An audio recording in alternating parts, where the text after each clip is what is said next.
Good evening. I am Michael Richardson, along with Liz Evans. We are co-facilitators of Third Act Upstate New York. I'd like to welcome you to this conversation between Representative Pat Ryan of New York 18th District and Bill McKibben, founder of Third Act and 350.org. The program for this evening will start with a 15-minute conversation between Representative Ryan and Bill McKibben. Then we will pose 3 questions to Representative Ryan pertaining to holding polluters accountable for climate chaos, then a question on developing a green economy, and finally, motivating climate voters. So without any further delay, let's listen in on our 2 guests, talk about the importance of these elections in protecting the planet and our democracy. It's my understanding that Congressman is coming in off the floor. So Bill, would you get us started with this? Well, I sure would. Michael, so many thanks, and thanks to everybody at Third Act Upstate New York, which is turning out to be an absolute powerhouse, getting an amazing amount of work done. So many thanks to y'all, and so many thanks for the opportunity to join you here today. I'm actually in New York City today. Because it's Climate Week in New York, and there are 1,000 events. So far, I've managed to meet Prince Harry, who actually I thought was kind of just a guy with some stubble on his chin. Not so bad, but you know what? I'm glad we don't have kings in this country anyway. And I got to see all our colleagues getting arrested down at Citibank headquarters, and I've been talking with chefs and people pressuring the insurance agencies and on and on and on.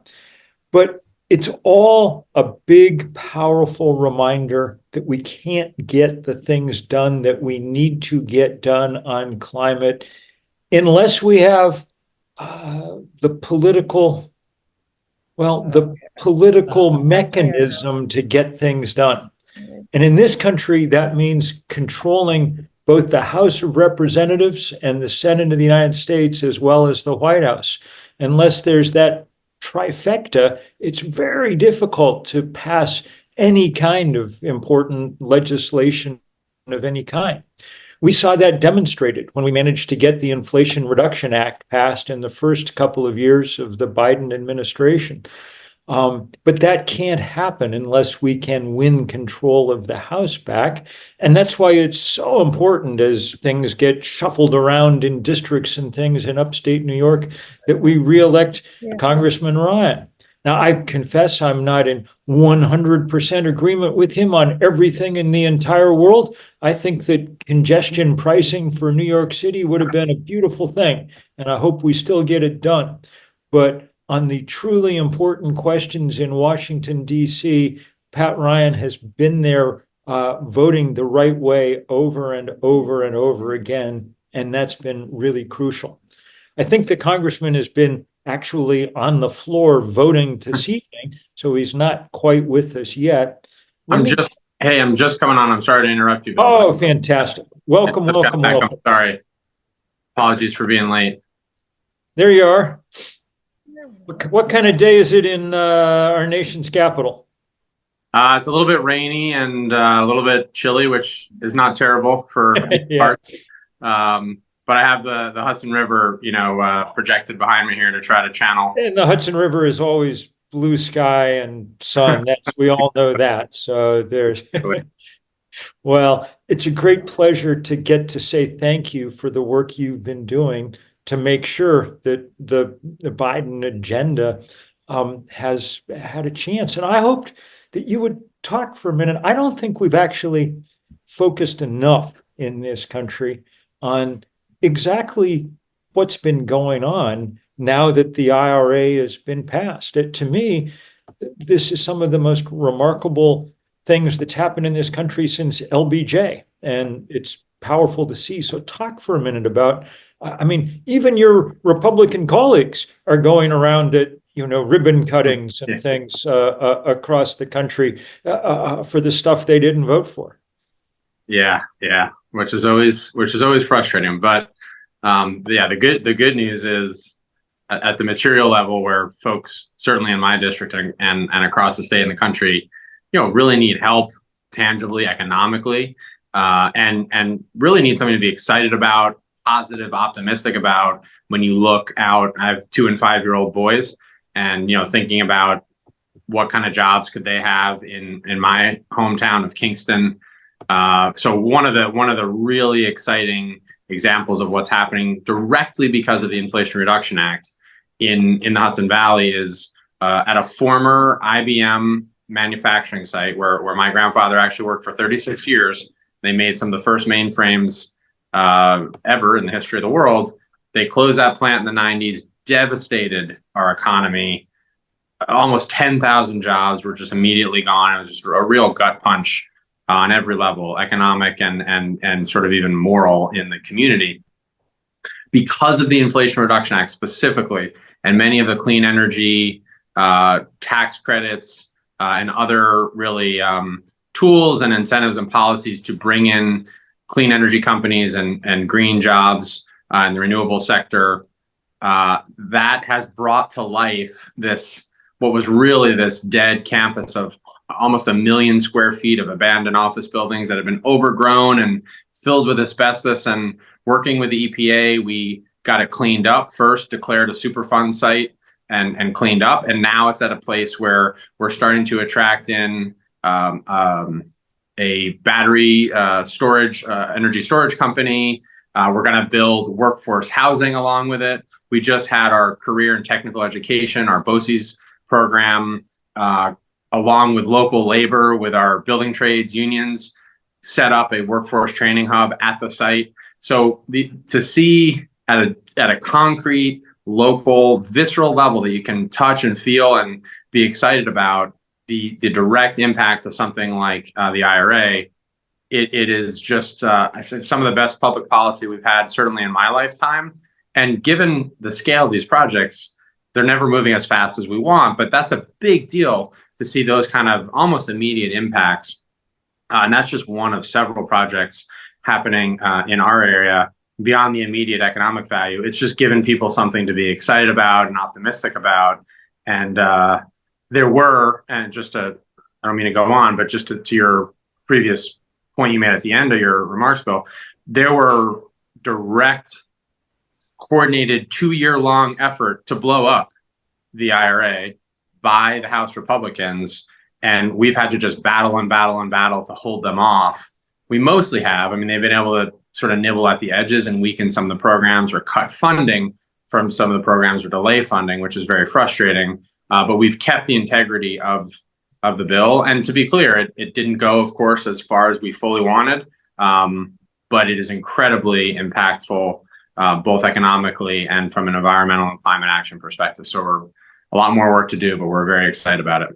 Yeah, I've spent much of my life up in Warren County at the top end of the Hudson, and we know how hollowed out some of those up near me, towns like Glens Falls and Fort Edward and so on, and even down to Schenectady have been by the erosion of American manufacturing. Manufacturing is coming back to this country in a really remarkable way. We've all been impressed by the remarkable discipline of the Democrats in the House over the last really 4 years, just holding ranks on things. Both Speaker Pelosi and Leader Jeffries have done a pretty remarkable job of keeping people together and in line. Let's assume that we actually managed to win the House back. Do you think that'll continue going forward? I do, and I feel very optimistic that we're going to be able to retake the House. And as many on the line know, I think New York, several of the New York House seats are critical on that path at the national level. So happy to talk about those dynamics. But I do think we're going to be able to hold. I haven't been here that long. I'm finishing my first full term. I had a little bit of I'm sort of a redshirt freshman. I had a few months in the last Congress. And I saw at the end of the last Congress, when Nancy Pelosi was our speaker, we had the same slim majority as Democrats in the 117th Congress as the Republicans have had the last 2 years in the 118th. And you just could not have a more stark contrast of literally the least productive, most chaotic, and really, really kind of nasty Congress that we've had to battle here versus in the 117th bipartisan infrastructure law, Inflation Reduction Act, the American Rescue Plan at the beginning to help us get fully out of the pandemic, the CHIPS and Sciences Act. I mean, these are things that are each individually are generational, multi-generational impacts that was all done with the same margin. And so I feel very confident. I mean, we're energized, we're unified.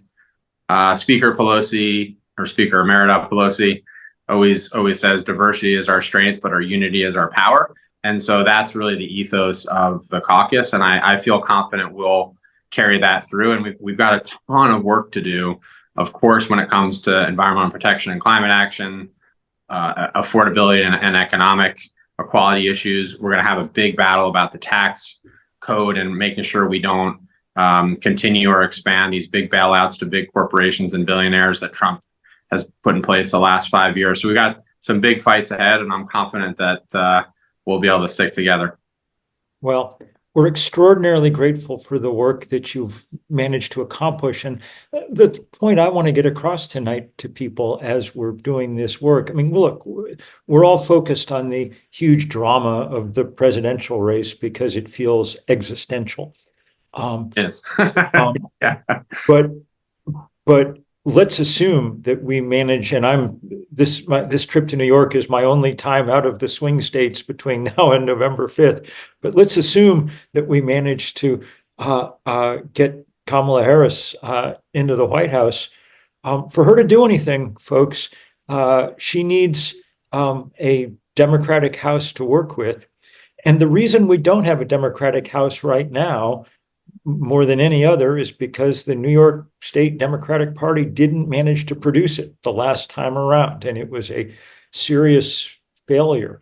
And now is the time to remedy it, which is why people are pulling in hard. And that, we're talking about districts that have shifted, and there's lots of moving pieces, but we've got to come together to make this happen. And that's why I'm so glad to get to talk with you tonight. I'm going to turn things over in just a minute to all the colleagues at Third Act Upstate New York, just to say, we'll give you a geographical pass on the congestion pricing stuff, Congressman. But we do hope that when you talk to the governor next time, you get across the fact that there are hundreds of thousands of us across New York State who are working hard for this polluter pays climate superfund bill. There's no reason that your taxpaying residents of the Hudson Valley should have to pay for rebuilding bridges and roads when it's Exxon's fault and time to send the bill to Houston instead. So I hope we can get that message across. In the meantime, we're backing you as hard as we can, and we'll be doing everything we can between now and November 5th.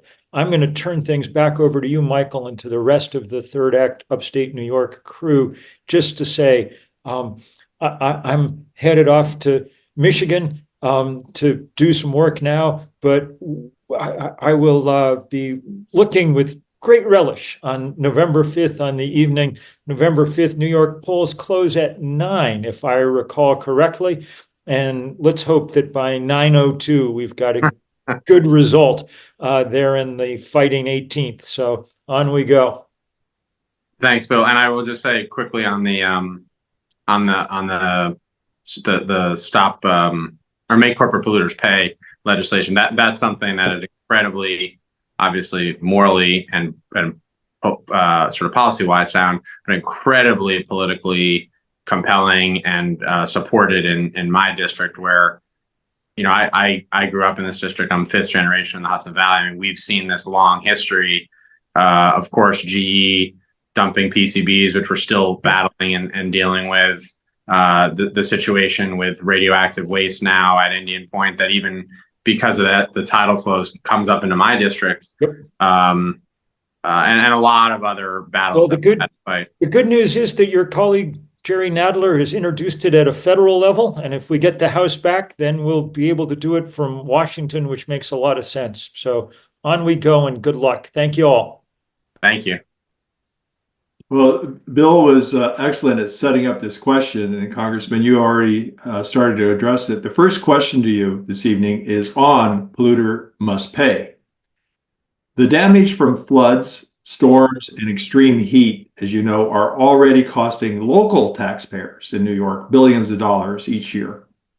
Fossil fuel companies continue to reap billions of dollars in profit from pumping their fuel and plastics into our state economy. Yet they continue to pay nothing for the damage they sow upon our communities. A reckoning of this inequity is long overdue. So the question, as you've already started to address, is should polluters be allowed to make exorbitant profits by not paying for the destructive consequences? Well, the great way in which you asked that question, Michael, makes it a very easy. They certainly should not be able to get away with what they're getting away with, and that's been the history here, as you know, and as was sort of inherent and implicit in the way this legislation was written. So we're excited. I'm very excited about this legislation at the state level. Myself and others have been publicly and privately pushing within the legislature and pushing the governor to make sure that she and everyone understands the opportunity here, not just the obligation to hold them accountable, but the opportunity to finally have some sort of real justice from an economic and environmental justice perspective in our communities that have been held back and hurt and damaged for so long. And a lot of the work I've been doing at the federal level is sort of similar and directional to this, where we've been able to, given the minority that we're in. But for example, we've been pushing really hard on leveraging the bipartisan infrastructure law dollars around lead pipe replacement and remediation, which is a sort of another example of in pursuit of profit, using materials that are incredibly harmful to folks, especially kids and infants, and leaving individuals or municipalities that don't have the wherewithal to do this to pay for it. So that's something we're pushing on. I'm one of the lead co-sponsors of the PFAS Action Act, which is focused on not just more accountability and toughening the laws around dealing with PFAS and PFOAs and other forever chemicals, but making sure we hold accountable the actual polluters from a financial perspective to both clean up previous messes and ensure that we deter and stop the incentives that are currently in place to keep them going forward. So I think this is really important legislation. And to the prior points, hopefully in the majority, this is something we could start to move at the federal level as well. But we're excited to see it moving at the state level. And I really appreciate this group and this coalition building all the momentum and excitement behind it. Certainly, Congressman. Third Act has been part of a ad hoc coalition hosted by NYPIRG to get the governor to sign this bill. And back when we were trying to get it through the assembly, you helped out there with Speaker Hastie, and certainly we appreciate you helping us out now with the governor. The next question for you is coming from Eric Weltman, who is with Food and Water Action. Eric, your question. Hi there. My name is Eric Weltman, and again, I'm a senior organizer with Food and Water Action. I first want to acknowledge the incredible leadership of Michael Richardson and the entire Third Act team. You folks are absolutely remarkable activists and allies.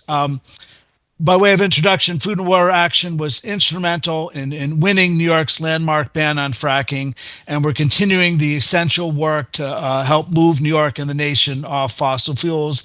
Congressman, I do want to acknowledge we do appreciate your support for the PFAS Action Act. However, my question is, climate change is clearly an existential threat, but it will take a substantial federal investment to address the problem fully. So, Congressman, how do you see your role and the role of the Hudson Valley as a whole in combating climate change, and what economic opportunities are there as we make the transition to a more green economy? Yeah, it's it's really exciting to me. This is something I was a county executive at the county and local level before this, and saw this firsthand in Ulster County, which is about 200,000 folks, where we actually put in place and spearheaded what we called our Green New Deal for Ulster County plan, which had those twin sort of initiatives and efforts of both climate environmental action and job creation, and making those two work synergistically. And we saw great success both in our operating our county government, where we set a very aggressive goal to move the county's operation to 100% renewable energy by 2030, and are actually on a really good path. And my successor, who many of you probably know, Jen Metzger, formerly served in the state Senate, is working even more quickly and aggressively to transition our vehicle fleet, our bus fleet, so much of the county's operations, and a whole bunch of other pieces to that plan. So to take that and see that be able to be possible at the local level and the county level, and now to come here to Washington, I'm frankly one of the few members in a more sort of purple or sort of politically competitive seat to sign on to the federal Green New Deal legislation, and to do so understanding the immediate imperative when it comes to protecting and ensuring clean air, water, and soil now, and definitely for my kids. I mean, I really come at this from the perspective of a father, and deeply worried about where things are headed. I come at this from the perspective of someone who saw incredible damage and havoc wreaked by wildfires, which we've never had in my lifetime in the region. Of course, devastating floods and orange skies and everything in between. So I think the public, thankfully, to all of our work and efforts, is much more broadly aware and demanding that we take action. So that's something that we're continuing to work on here, and it will require a full federal sort of approach and mobilization, and it will require certainly real investment to move us forward in all the critical parts of that plan. So we're excited about that. A lot more work to do, of course, to drive it forward, and would love to be partnering with anybody and everybody on the line as we build support for that work. Hi, Congressman. I'm Liz Evans. I'm one of the co-facilitators of Third Act Upstate New York, along with Michael Richardson. It's so great to have you here. I think one of the most important things we can probably do right now is to elect more leaders who champion effective climate policy, such as yourself.